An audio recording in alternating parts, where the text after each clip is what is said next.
Dalam video kali ini disajikan contoh sederhana bagaimana proses identifikasi dan penanganan risiko dilakukan. Baiklah, selamat menyimak tayangan berikut ini. Pertama-tama, apa itu risiko? Risiko adalah pengaruh ketidakpastian terhadap pencapaian tujuan. Di sini kita cermati benar kata-kata yang digarisbawahi, yaitu uncertainty dan objectives. Sekarang kita lihat contoh soalnya. Dalam rangka mengembangkan usaha dan meningkatkan penghasilan, perusahaan akan membuat dan menjual produk baru sebanyak 10.000 unit. Untuk melihat proses identifikasi dan penanganan risikonya, mari kita coba lihat tayangan berikut ini. Langkah-langkah untuk merealisasikan tujuan tersebut antara lain misalnya, bagaimana mendanai kegiatan tersebut, bagaimana melakukan proses produksi, dan bagaimana memasarkan produknya. Sehubungan dengan itu, contoh jenis risiko terkait dengan tujuan tersebut antara lain risiko terkait pendanaan, risiko terkait proses produksi, dan risiko terkait pemasaran. Selanjutnya, identifikasi risiko. Proses identifikasi risiko mencakup identifikasi penyebab risiko, risikonya itu sendiri, serta efek atau dampak dari risiko tersebut. Penyebab risiko adalah peristiwa atau kondisi yang ada yang berkaitan dengan upaya untuk mencapai tujuan. Risiko adalah ketidakpastian yang dapat mempengaruhi pencapaian tujuan. Sedangkan efek atau dampak risiko adalah pengaruh risiko terhadap pencapaian tujuan jika risiko tersebut terjadi. Contoh penyebab risiko misalnya, sebagian modal kerja menggunakan dana pinjaman. Contoh risiko terkait penyebab tersebut antara lain misalnya, tidak cukup tersedia kas saat jatuh tempo pembayaran pinjaman.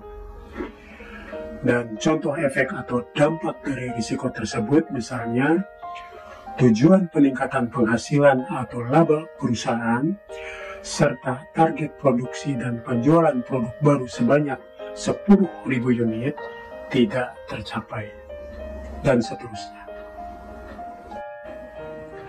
Selanjutnya, analisis risiko, yaitu menganalisis bagaimana kemungkinan atau probabilitas terjadinya risiko, serta seberapa besar dampak dari risiko tersebut. Contoh probabilitas misalnya, kemungkinan tidak cukup tersedia kas saat jatuh tempo pembayaran pinjaman, misalnya probabilitasnya 85%. Contoh dampak misalnya, dampak tidak cukup tersedia kas saat jatuh tempo pembayaran pinjaman terhadap target peningkatan laba, misalnya signifikansinya 9 dari skala 1 sampai dengan 10, dan seterusnya. Selanjutnya kita hitung besaran tingkat risikonya, yaitu nilai probabilitas dikalikan dengan nilai dampaknya. Misalnya risiko tidak cukup tersedia kas saat jatuh tempo pinjaman adalah 85% kali 9 sama dengan 7,7, dan seterusnya.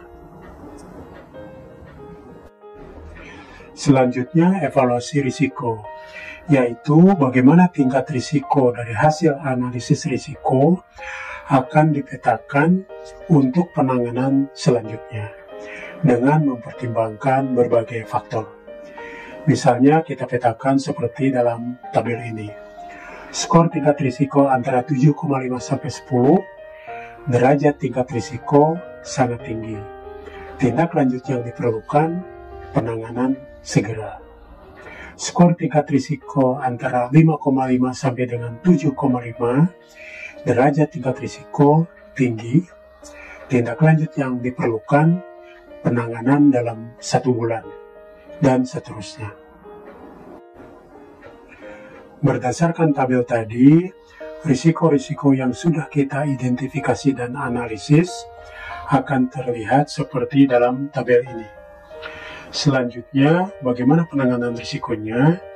Nah, untuk itu, coba kita lihat dulu apa saja jenis-jenis penanganan risiko dan pertimbangan dalam menangani risiko dalam tayangan berikut ini. Berikut ini jenis-jenis penanganan risiko. Pertama, menghindari risiko. Kedua, mengurangi risiko. Ketiga, membagi risiko. Keempat, menerima risiko. Dan yang kelima, mengejar risiko. Selanjutnya, beberapa pertimbangan dalam penanganan risiko. Yang pertama tentunya faktor biaya dan manfaat. Yang kedua, selera risiko. Dan yang ketiga, kemungkinan adanya risiko lainnya dari penanganan risiko yang akan kita lakukan. Selanjutnya kita lihat beberapa contoh penanganan risiko.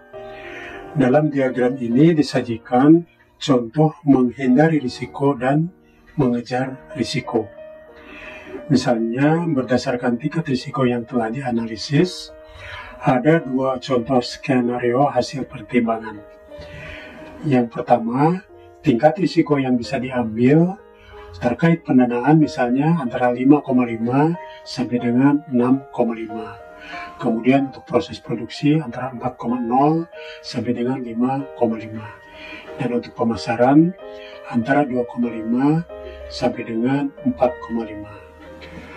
Nah, ada lagi contoh yang kedua, misalnya tingkat risiko yang bisa diambil untuk pendanaan 6,0 sampai dengan 7,5. Proses produksi antara 4,5 sampai dengan 6,5. Pemasaran antara 3,5 sampai dengan 5,0. Nah, berdasarkan skenario ini, untuk skenario nomor 1, ini kesimpulannya rencana tidak diambil, tidak ditindaklanjuti. Kenapa? Karena tingkat risiko yang bisa diambil itu semuanya di bawah tingkat risiko hasil identifikasi. Sedangkan untuk contoh hasil pertimbangan yang kedua, kesimpulannya rencana dilanjut atau dilaksanakan. Karena tingkat risiko yang bisa diambil ini masih di atas tingkat risiko hasil identifikasi. Berikut ini contoh mengurangi risiko. Misalnya, untuk risiko tidak cukup tersedia kas saat jatuh tempo pembayaran pinjaman, contoh penanganannya membuat rencana debt financing yang cermat dan terkendali. Antara lain dengan menunjuk tim pendanaan yang kompeten untuk menilai misalnya berapa porsi pinjaman yang layak, bagaimana strategi pengamanan cash flow untuk pelunasannya, bagaimana aspek legalnya, dan lain-lain. Selanjutnya di sini diberikan juga contoh bagaimana menangani risiko dengan jalan mengurangi risiko untuk risiko yang kedua, ketiga, dan keempat. Selanjutnya contoh penanganan risiko dengan membagi risiko. Misalnya untuk risiko tidak cukup tersedia kas saat jatuh tempo pembayaran pinjaman, contoh penanganannya menggunakan pinjaman yang bisa dilakukan perubahan persyaratannya. Misalnya yang memungkinkan untuk mengubah atau menggantinya dengan pinjaman baru dengan masa jatuh tempo yang berbeda.